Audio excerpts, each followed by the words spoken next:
stuck! Oh! I forgot about that. Hey, are we gonna get gas at any time?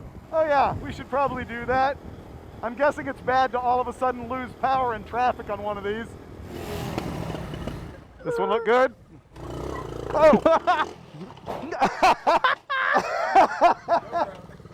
I pulled in trying to do a brake stand in the gas right here, but I'm doing the brake stand, I burn through the gas and it hooks up and does the full wheelie. It was really hard while I'm in the wheelie to concentrate on turning the gas the wrong way. It was fun. I rely on you, to constantly show me what not to do.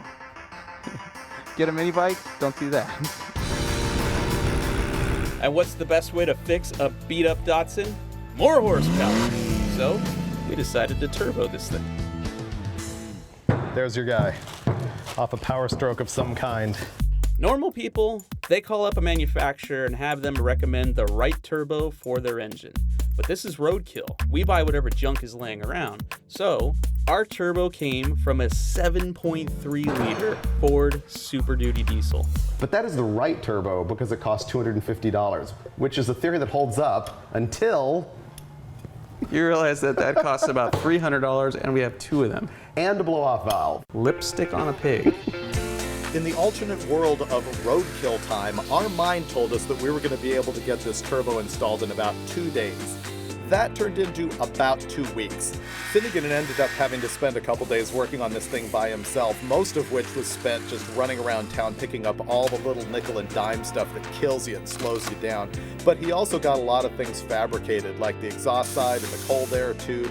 I have created the world's first Datsun 240Z to Chevy V6 turbo header. Oh. Yep, I just did that. Okay. We were cruising down the highway at the end of the day and getting passed by every car, and I'm even falling asleep. So I pulled over to hand the keys to Finnegan, and what does he do? Gets us stuck immediately on flat ground. How pathetic that a Jeep is stuck here.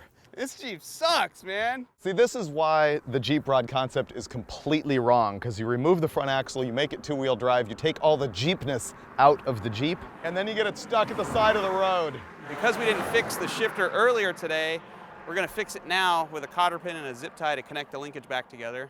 And here comes someone offering to help. Hope they got a toe strap. You need a hand with anything? You have a yank strap? You got a yank strap? We're gonna strap his car to our car with an extension cord. That's right, an extension cord. That's what's gonna get us out of this mess.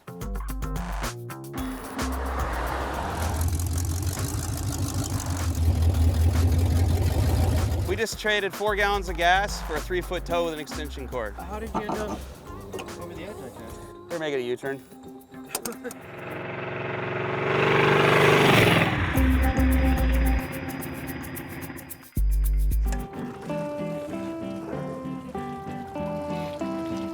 This is efficient. Yeah! Not our parking lot. Yeah, this is pretty bad. Oh, we'll clean it up flawlessly.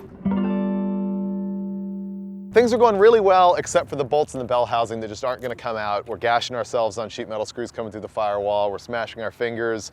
We're cursing, and it's slowing us down quite a bit. And I've already spent about 20 minutes doing what Finnegan's doing here. And maybe if he spends another 20 minutes on it, then we'll be able to take a break and spend another 20 or 30 minutes on it. Now stripped. And it's now stripped. So that will turn into roughly 2.5 hours. Okay. If we could point this downwards and you could somehow leverage it while I hold it up top, we could probably get this out. I'm in a bad mood, so I'm just gonna open up this so I can at least see the new motor. That'll cheer me up a little.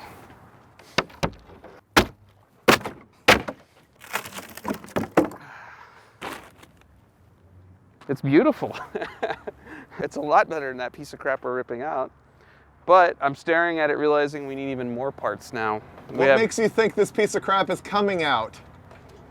I got faith in you. Get the bolt out. It's only one bolt, come on. Is it technically a bolt when the head is like perfectly machined round? I'm getting that bolt out. I promise you, You are not going to get that bolt out. I'm way too angry not to get it out. There's no way that you are getting that bolt out at all. Because it's in my hand, You're bitch. a dumbass. Make me get back in the car. Once we found the right property, the first thing we did is both hopped in the Crown Vic to go and plot a racetrack. Yeah. This trunk is garbage, right? Jump on it. Nope.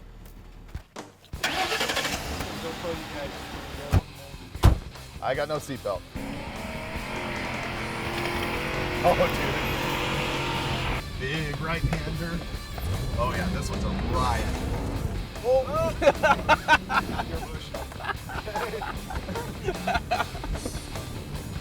Wow. We're gonna get stuck out here eventually. No endangered species. Oh, I haven't seen anything moving in here. Except us. This is like the twisties out there. There's bushes that aren't too dense, and we'd be able to drive these cars around 3 or 4 times and make our own track. Yeah. That's gonna be so fun. And it was going to connect to a high-speed straight section that at some point the power company had graded to put in power poles. All right, let's get both cars and do this. Okay. I'm not having all the fun.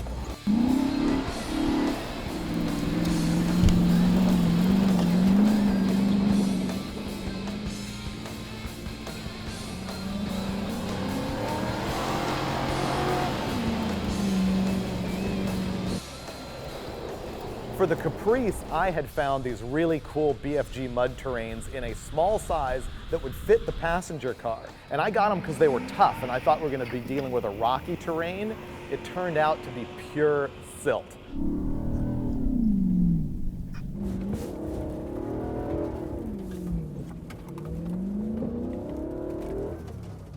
Stuck! Knew that was going to happen. And he goes out there with his big old honking mud terrain tires that are way too skinny. These things are pizza cutters. And he goes out there, and I've kind of rutted up the course already, and he gets stuck right out in the middle of it, nowhere near flat, hard ground. Not feeling so good about those new tires now, are you?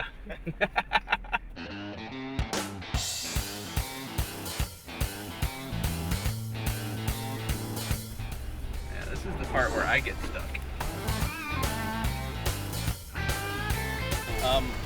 It's gonna need some snap. You might want to give it more distance than that.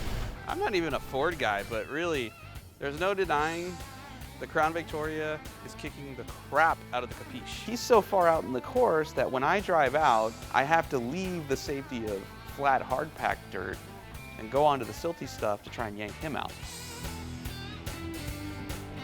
I give it a decent yank. He starts coming up over this berm. When he crests the berm, my car gets high-centered. And we're both stuck in the dirt now. The next morning we had our first disaster. We had installed a block heater, which is a heating element that replaces a freeze plug in the side of the engine block. And it didn't fit perfectly, and it was puking coolant everywhere. Oh yeah, uh-oh. That was all half of it. You know what would make me feel much better about that? Yeah.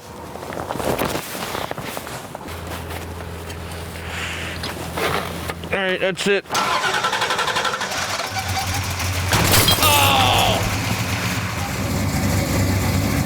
By this time, it was about 0 degrees out. I slammed the car door and the passenger side window exploded into like a billion pieces. The window had come off the track a little bit on the passenger side of the Ranchero, and I told Finnegan, dude, be careful because the window comes off the track. He didn't put 2 and 2 together that meant that the glass was gonna hit the roof of the car if you shut the door the wrong way, and he shut the door the wrong way, and I'm looking the other way, and all I hear is glass hitting the pavement. It's like, ugh. And we're going into freezing weather with no wind.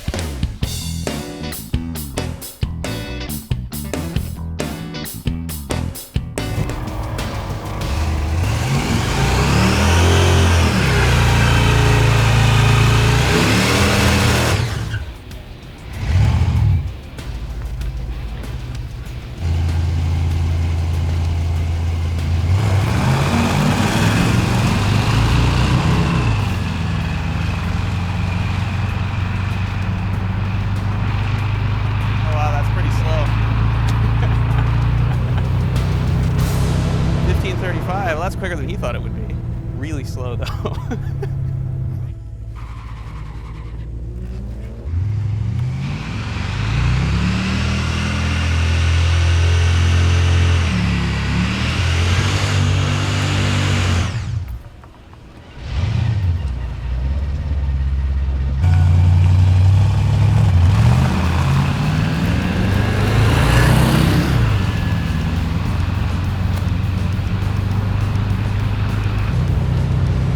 Oh shit. Oh no, Freiberger just puked all over the track. This is the part where everybody hates us, because now there's no more racing until they clean it up. Damn. And it's hot and it's gotten slower. I blame myself for that. I had a feeling it was gonna get hot after just one lap and probably start puking. Probably should have told it to stop. It wasn't even hot when I left. It was hot enough. Was it puking right when I pulled up? Because Dude. the gauge was way low. When you took off, all the way down the track. Oh, Yeah, I've never done that in my life. they hate us right now. I'm sure. So Oh, we're done. It's not gonna go any faster anyway. no, it's not. That You slowed sucks. down like almost 3/10 on that one. Well, we came, we saw, we failed. We did what we intended to do, which was drag race the Jaguar. Well, if there was any doubt yesterday as to the problem with Finnegan's Hemi, it was removed when we woke up this morning, drained the oil out of it, and half the engine was full of water. So we're gonna tear the whole thing apart right now, and we're either gonna find a blown head gasket or something far worse than that. So ripping it apart starting now. You ready for the header to come off? Sure.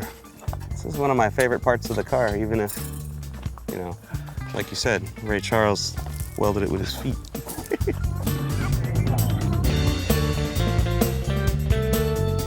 Are you good? Yeah.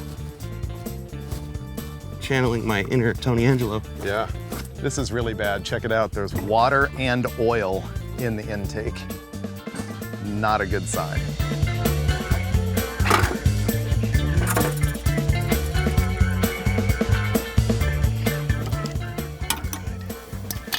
Lots of coolant in the lifter valley.